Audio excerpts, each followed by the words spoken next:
क्या इस प्रकार से देश को हमारा टैक्स, हमारे मनी किस भाषा में बोला जा रहा है? ये देश के भविष्य के लिए नया खतरा पैदा करने वाली बात है।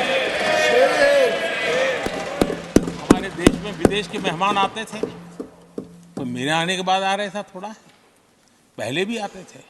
आज विदेशी मेहमान आते हैं तो मेरा आग्रह रहता है कि आपको एक दिन किसी राज्य में जाना चाहिए। मैं उनको लेते के जाता हूं राज्यों में, ताकि उनको पता चले कि मेरा देश यानी दिल्ली नहीं है, मेरा देश चेन्नई में भी है, मेरा देश बेंगलुरु में भी है, मेरा देश हैदराबाद में भी है, मेरा देश पुरी में भी है, भुवनेश्वर में भी है, मेरा देश कलकत्ता में भी है, मेरा देश गुवाहाटी में भी है। पूरे दुनिया को मेरे देश के हर कोने का एक्सपोजर मिले, इसके लिए हम कोशिश करते हैं। वहां की सरकार का सहयोग असहयोग इसके तराजू पर नहीं तोड़ते। एक ईमानदारी से इस देश के भविष्य के लिए पूरे विश्व मेरे भारत को जाने, इसके लिए हम इस प्रयास करते हैं। और मैं अभी भी 26 जनवरी को इतना बड़ा काम रहता है, सबको मालूम है। उसके बाद भी मैं 25 तारीख को फ्रांस के राष्ट्रपति को राजस्थान की गलियों में घुमा रहा था। मैं दुनिया को पता चले कि मेरा राजस्थान ऐसा। कांटा पैर को लगता है, आंख ये नहीं कहती कि आंसू मैं क्यों बहाऊं, आंसू आंख से निकलते हैं। हिंदुस्तान के किसी भी कोने में दर्द हो तो पीड़ा सबको होनी चाहिए। अगर देश का एक कोना, अगर शरीर का एक अंग अगर काम नहीं करता है तो पूरा शरीर अपंग माना जाता है। शरीर जिस प्रकार से, अगर देश का भी कोई कोना, देश का कोई क्षेत्र विकास से वंचित रह जाएगा तो देश विकसित नहीं हो सकता है। और इसलिए हमें भारत को एक अंगांगी भाव से देखना होना चाहिए, उसको टुकड़ों में नहीं देखना चाहिए। डीके सुरेश के बयान की निंदा। पीएम ने डीके सुरेश के उत्तर दक्षिण वाले विवादित बयान के जरिए कांग्रेस को घेरा। पीएम ने कहा, जिस कांग्रेस ने सत्ता के लालच में सरेआम लोकतंत्र का गला घोंट दिया था, जिस कांग्रेस ने दर्जनों बार लोकतांत्रिक तरीके से आई सरकारों को रातों रात बर्खास्त कर दिया था, जिस कांग्रेस ने अखबारों पर भी ताले लगाने की कोशिश की थी, अब देश को तोड़ने का नैरेटिव उस कांग्रेस ने गढ़ना शुरू कर दिया है। अब देश को उत्तर दक्षिण में तोड़ने के बयान दिए जा रहे हैं। जिस प्रकार से हिंदी और भाषा बोली जा रही है, देश को तोड़ने के लिए, राजनीतिक स्वार्थ के लिए नए नैरेटिव गढ़े जा रहे हैं। एक पूरी सरकार मैदान में उतर करके भाषा गढ़ रही है। इससे बड़ा देश का दुर्भाग्य क्या हो सकता है?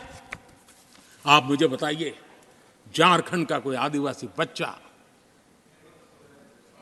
अगर ओलंपिक के खेल के अंदर जाकर के मेडल लेकर आएगा तो क्या हम ये सोचते हैं कि तो झारखंड का बच्चा है? पूरा देश कहता है हमारा देश है। जब एक झारखंड का बच्चे में प्रतिभा देखते हैं और देश हजारों करोड़ रुपया, हजारों लाखों रुपया खर्च करके उसको अच्छे कोचिंग के लिए दुनिया के किसी देश में भेजता है, तो हम ये सोचेंगे कि खर्चा झारखंड के लिए हो रहा है, क्या देश के लिए नहीं हो रहा है? हम क्या करने लगे हैं, क्या भाषा बोलने लगे? इस देश का गौरव, हमारे यहां वैक्सीन, देश के करोड़ों लोगों को वैक्सीन का, हम ये कहेंगे वैक्सीन तो उस कोने में बनी थी इसलिए हक उनका है, देश को नहीं मिल सकती? कैसा सोच सकते हैं? क्या वैक्सीन उस शहर में बनी थी इसलिए देश के और भागों को इसका लाभ नहीं मिलेगा? ये सोचेंगे क्या? क्या सोच बन गई है? और एक राष्ट्रीय दल के अंदर से ऐसे विचार आए, ये बहुत बहुत दुखद की बात है। मैं पूछना चाहता हूं आदरणीय सभापति जी, क्या अगर हिमालय कल कहना शुरू कर दें, हिमालय कल बोलना शुरू कर दें कि नदियां मेरे यहां से बहती हैं, मैं तुम्हें पानी नहीं देने दूंगा, पानी का अधिकार मेरा है, देश का क्या होगा? देश कहां जाकर के रुकेगा? अगर जिन राज्यों में कोयला है वो कह दें कोयला नहीं मिलेगा, ये हमारी संपत्ति है, जाओ तुम अंधेरे में गुजारा करो, देश कैसे चलेगा?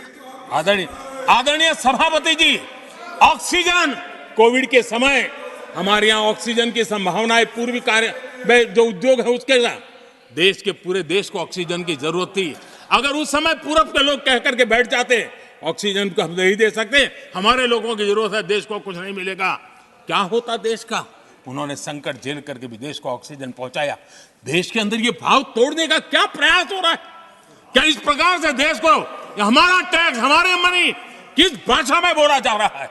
ये देश के भविष्य के लिए नया खतरा पैदा करने वाली बात है।